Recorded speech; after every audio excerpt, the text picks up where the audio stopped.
on or about June 16th of 2024, you did knowingly make an open or indecent exposure of your person while fondling your genitals in a public area. I do not identify. I identify as the beneficiary that is here to protect Derek Stringer. I said, how do you charge a dead entity, sir? I'm sorry, say that again? How do you charge a dead entity, sir? And it just happened right before your eyes. Good luck to you. We're about to go to war. This court hearing escalates quickly.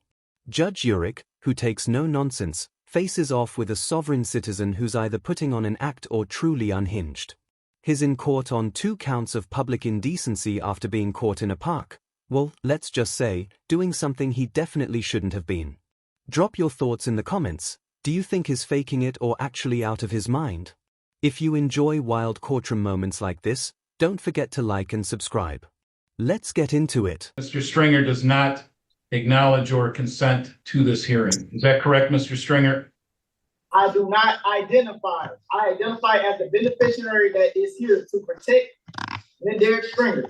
Very well, Mr. Stringer. The court is going to read the charge into the record since the formal reading is not waived. Mr. Stringer, on or about June 16th of 2024, you did knowingly make an open or indecent exposure of your person while fondling your genitals in a public area, contrary to the statute so made and provided at Michigan Compiled Law 750.335A, subparent 2, subparent B.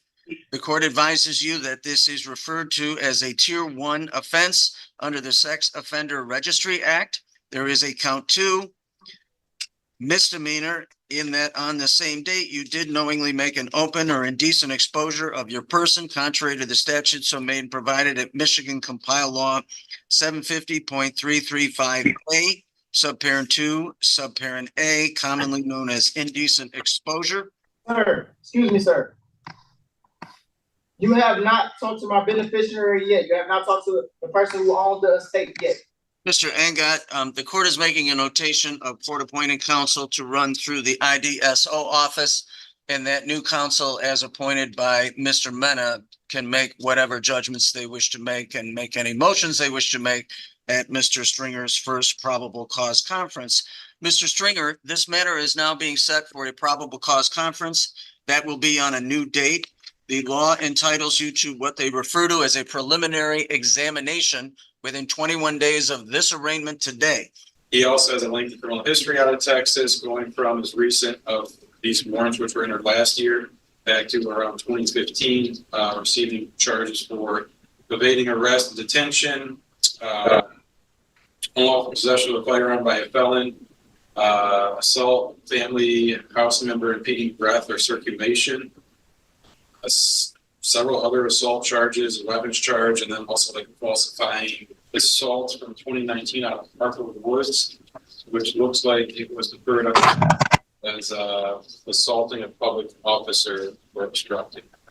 Judge, despite the fact of these charges and what was listed by the detective, I believe that with the GPS tether, that certainly would give this court, pretrial services, and any other entity overseeing Mr. Stringer during the pendency of this matter, notice of where he would be within 3 feet, is my understanding, with that tether. I don't think a cash bond is necessary. I would ask the court to give him a personal bond with the GPS tether. Given everything that's before the court at this time, the court will set bond in the amount of $50,000, cash or surety, no 10% allowed at this time. I've got to say, Judge Urich is a pro at handling these sovereign citizen types. I've seen other judges either lose their patience or waste endless time, but Urich shuts the nonsense down fast. The way he points out the contradictions in their arguments is subtly hilarious, and he does it without breaking a sweat. Setting a $50,000 bond was a solid move too. This guy already has multiple felony charges, and at his age, the last thing we need is him back on the streets. Hopefully, he can turn things around. But honestly, I can't tell if he's genuinely dealing with mental illness or just putting on a performance. What do you think? Let's get back into it. If Mr. Stringer wishes to bring various motions before the examining judge and That could include a motion to modify his bond. That is his right and his privilege, but at this time, that is the bond as set by this court. Mr. Stringer, that concludes your arraignment, sir. Sir, so I can't get out on a personal bond? That's correct, Mr. Stringer. You cannot get out on a personal bond. 50,000 cash or surety with the appropriate conditions that were already listed by the court. That completes your arraignment, sir. Sir, so what is going on what is going on right now? I'm sorry, sir? I'm being charged. I'm being charged an entity that is. Can you please move up so the court could hear you? I said, how do you charge a dead entity, sir? I'm sorry, say that again? How do you charge a dead entity, sir? And It just happened right before your eyes. The court has jurisdiction over you, sir. Venue and jurisdiction have been established by sworn testimony. That completes your arraignment. Good luck to you. We're about to go to war. I don't know if you caught that, but he actually said, "We're about to go to war." That has to be one of the most ridiculous things I've ever heard someone say to a judge. If it were me on the bench, I'd have hit him with contempt on the spot. Now we're moving into his second hearing, this time in front of a different judge who does not hold back. Things get heated fast. Let me know what you thought about the first hearing, and let's jump right into the second. Mr. Stringer, state your name. I don't acknowledge myself as Derek Stringer. I'm a living entity. Okay, is there another name that you go by, sir? A living entity, I'm the beneficiary, so I go as a job. And I want to fire that counsel. I don't want him. All right, so there's a number of things to unpack here. All right, so let's walk through this. So did he make it known to you that he wished to no longer proceed with your services? Judge, we discussed the case fully, and I had a lengthy phone call with one of his relatives, and it was my intention to ask the court to refer this to the Forensic Center for a competency evaluation.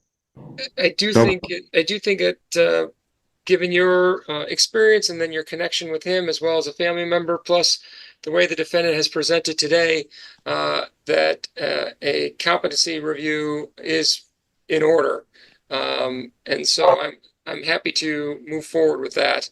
So, Mr. Stringer, there is, just so you understand, there has been some preliminary information that suggests that you may not be competent to proceed at this particular time. Whether that's a correct assertion is basically a decision that can only be made after an investigation is done to determine whether or not you can, that you understand the nature of the proceedings, that you can assist your attorney. We need to find those things out. And so, Ms. Mont-Lewis, can you prepare an order for competency review? Do you think the judge made the right call by ordering an incompetency review for this defendant? If you didn't know, when a defendant tries to fire their attorney, it can create huge problems for the court, especially if they are mentally incompetent. Without a lawyer, they can't properly defend themselves, and while this guy thinks he's some legal genius, it's pretty clear he's not all there. This kind of situation slows everything down and could even violate their right to a fair trial, which might get all the charges tossed. Plus, if they don't understand the charges or the legal process, it's like trying to play chess without knowing the rules, pure chaos.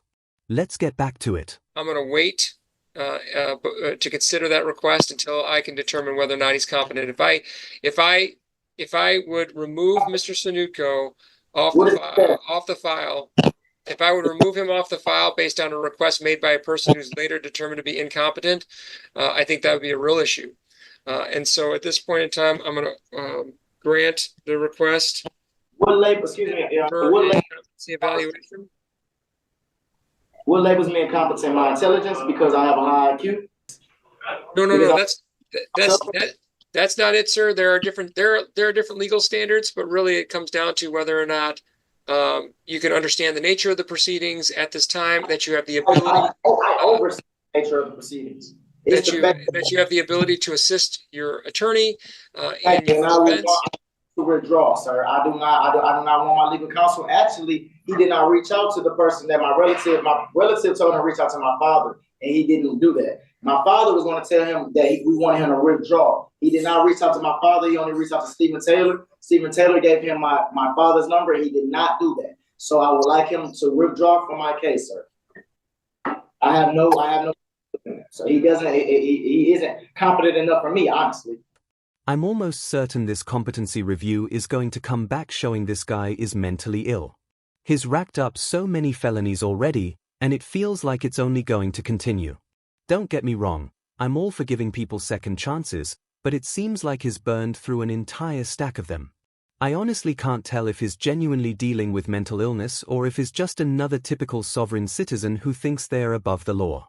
The fact that he was caught messing with himself in public makes me lean toward the mentally unstable side, though. What do you think? Did the judges in this hearing handle it the right way? Personally, I think they did everything they could, though maybe putting him in contempt might have shifted his attitude a bit. I'm not sure. Drop your thoughts in the comments, and if you enjoy this kind of content, don't forget to like and subscribe. Thanks for watching, and take care.